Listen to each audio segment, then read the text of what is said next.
రెడ్డి గారు క్లుప్తంగా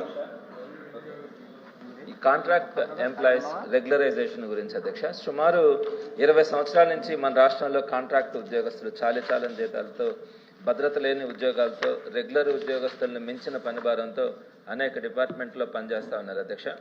గత వైఎస్ఆర్సీపీ ప్రభుత్వం కాంట్రాక్ట్ ఉద్యోగస్తులకు జీతాలు పెంచడం కానీ, అలానే రాష్ట్రంలో ఉన్న అన్ని డిపార్ట్మెంట్లోనే అర్హత కలిగినటువంటి 10,117 మంది కాంట్రాక్ట్ ఉద్యోగులను రెగ్యులర్ చేయడానికి కేబినెట్ ఆమోదంతో పాటు శాసనసభ శాసన మండలిలో చర్చించి ఏకాభిప్రాయంతో జీవో నెంబర్ 114ను విడుదల చేయడం కూడా జరిగింది అధ్యక్ష.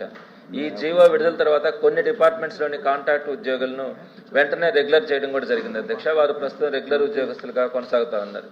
కానీ కొన్ని డిపార్ట్మెంట్స్ అధ్యక్ష, ప్రధానంగా మొదటి నుంచి పోరాటం చేసిన ఇంటర్, డిగ్రీ, పాలిటెక్నిక్ కళాశాలల్లోని 4,000 మంది కాంట్రాక్ట్ లెక్చరర్లతో పాటు మరికొన్ని డిపార్ట్మెంట్ల వారితో కలిపి సుమారుగా 7,000 మంది రెగ్యులర్ కాకుండా సాంకేతిక కారణాల వల్ల ఆగిపోయారు అధ్యక్ష.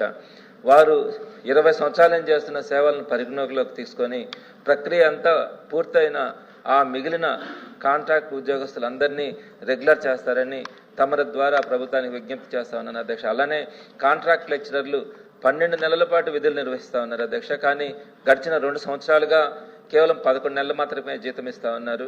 మండుట ఎండాకాలంలో మే నెలలో వారు కష్టపడిన ఆ నెల జీతం ఇవ్వకుండా జాప్యం చేస్తూ ఉన్నారు అధ్యక్ష. ఆ 2 సంవత్సరాల్లోనే ఆ 2 నెలలకు సంబంధించిన జీతాలను కూడా ఇవ్వవలసిందిగా మీ ద్వారా ప్రభుత్వాన్ని కోరుతున్నాను అధ్యక్ష. In accordance with rule 123 of the rule